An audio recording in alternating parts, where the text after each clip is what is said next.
sentimen negatif terhadap Anies Baswedan, penebar kebencian, tega, dan kejam terhadap orang. Ya, kita baru saja menyaksikan bagaimana debat capres yang ketiga. Dan Anies Baswedan sejak awal, mulai dari sesi pertama, sudah melakukan serangan yang luar biasa, yang cenderung menjatuhkan dan menjelek-jelekan Prabowo Subianto. Ibaratnya Prabowo itu di mata Anies tak ada baik-baiknya, tak ada positifnya sama sekali. Ya, ini tadi benar-benar ini kejadian nyata. Tadi saya pulang dari kota Solo mau ke Karanganyar ya. Saya mendengar obrolan dari suami istri di perempatan jalan lampu merah. Ya, kayaknya suami ini sedang menjemput istrinya. Dari sisi pakaiannya kayaknya seorang guru. Saya benar-benar terkesima. Ternyata ngobrol soal debat capres semalam.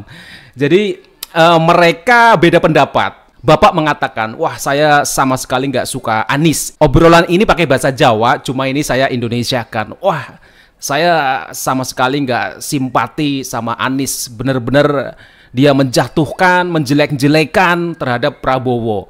Mendingan Ganjar ya, di awal-awal masih masih menghargai, masih mengapresiasi. Bahkan Pak Prabowo tersanjung ya, merasa sependapat, setuju, masuk akal terhadap statement atau jawaban-jawaban dari Pak Ganjar. Tapi Anies sejak awal langsung menyerang.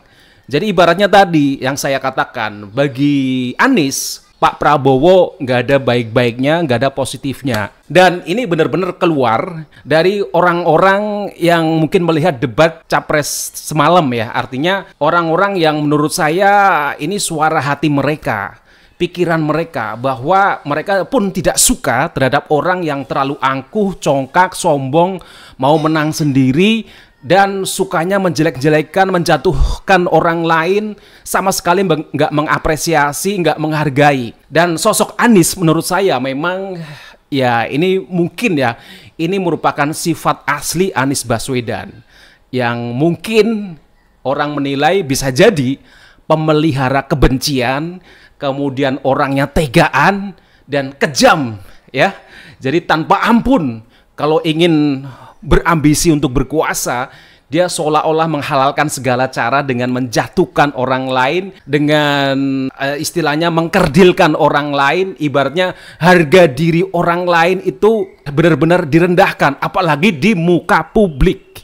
Ya, artinya apa? Apakah di hati Pak Anies, di perasaan Pak Anies, di pikiran Pak Anies sama sekali nggak ada simpati, empati terhadap Pak Prabowo yang dulu juga pernah membesarkan namanya ketika mencalonkan menjadi gubernur Jakarta. Jadi saya melihat benar-benar Anies itu selalu menyerang ya sejak awal, kemudian terus menjelek-jelekan. Padahal kalau kita melihat Pak Prabowo itu ya beliau apa adanya.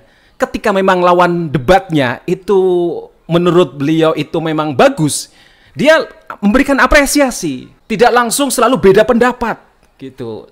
Ya memang namanya debat ya ada pro kontra, yang ramai memang harus pro kontra. Tapi ketika memang itu musuh politiknya adalah berpendapat yang memang itu masuk akal, benar, ya tanpa rasa malu-malu Pak Prabowo mengakuinya. Termasuk awal-awal dia sejalan, sependapat dengan Pak Ganjar. Termasuk Anies pun ketika berpendapat Pak Prabowo juga ada setujunya.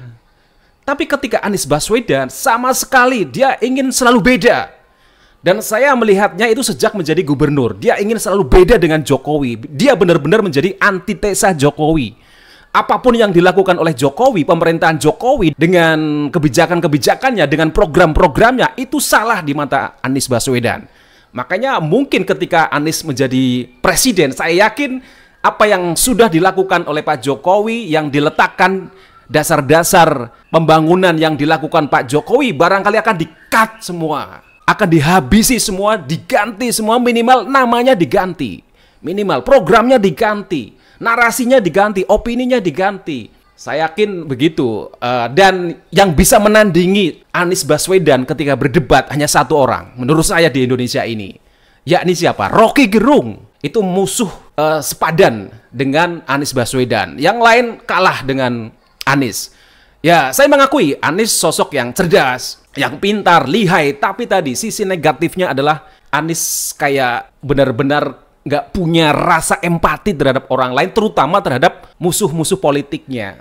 Ya memang akhirnya saya melihat beberapa netizen dan mungkin mayoritas, ya saya nggak tahu, tapi yang saya mendengar, yang saya melihat termasuk komentar-komentar netizen di medsos, itu akhirnya ada rasa iba, rasa kasihan terhadap Pak Prabowo. Bahkan ada yang menangis gitu ya. Artinya betapa sedih Pak Prabowo yang luar biasa, yang menurut mereka selama ini sudah berkorban, sudah benar-benar mengabdi untuk negara ini, tapi kayak dilecehkan, direndahkan oleh yang namanya Anies begitu. Mereka bahkan suami istri tadi mendingan Ganjar ya. Artinya Ganjar bicara tentang data, fakta, tapi nggak terkesan menjatuhkan dari Pak Prabowo. Benar-benar berdialektika, berdialog dari sisi substansi tema, substansi persoalan, substansi dari gagasan-gagasan. Tapi kalau Anies memang benar-benar menyerang. Misalkan menyindir Pak Prabowo yang memiliki lahan tanah berhektar-hektar di Indonesia. Itu sudah sejak awal. Kemudian juga dengan kata-kata dan ekspresi tentang pembelian alutsista yang bekas gitu. Dan nadanya benar-benar nyinyir gitu ya. Ngapain dengan anggaran ratusan triliun hanya bisa belanja alutsista bekas? Itu benar-benar diulang terus. Ya memang benar-benar ingin menjatuhkan Pak Prabowo. Dan yang paling tega, Anies memberikan skor atau nilai bagi kinerja Pak Prabowo menjadi Menteri Pertahanan, yakni hanya di angka 11 dari 100.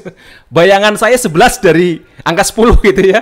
Di atas 10 gitu. Ternyata 11 dari 0 sampai 100. Benar-benar buruk, benar-benar rendah apa yang sudah dilakukan Pak Prabowo di mata sosok Anies. Dan barangkali Pak Prabowo dengan penampilannya yang mungkin dari sisi kemampuan debat di bawah rata-rata, tetapi mungkin akan mengundang empati dengan Pak Prabowo yang akhirnya ya tampil apa adanya. Dan ini menurut saya ketegaan Anies termasuk di akhir debat, Anies tidak menghampiri Pak Prabowo untuk bersalaman. Jadi di akhir debat Anies hanya menyalami Pak Ganjar karena Pak Ganjar memang proaktif. Pertama dia langsung mendatangi Pak Prabowo. Barangkali ya minta maaf ya atas tadi debatnya cukup ramai, cukup sengit dan mungkin bisa melukai hati. Tapi Anies sama sekali tidak mendekat ke Pak Prabowo. Dia merasa benar dan Pak Prabowo juga gengsi. Saya lebih tua, saya lebih senior. Ngapain saya mendekat atau yang mendahului untuk bersalaman terhadap Anies? Nah, ini menurut saya mungkin kesimpulan saya bisa jadi benar bahwa sosok Anies ya memang pintar, ya memang cerdas, intelektual yang luar biasa.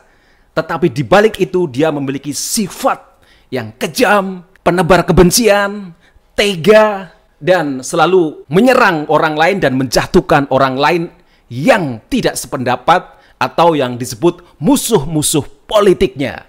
Sekian saja analisis saya, ini sekedar opini pribadi. Terima kasih dan sampai jumpa.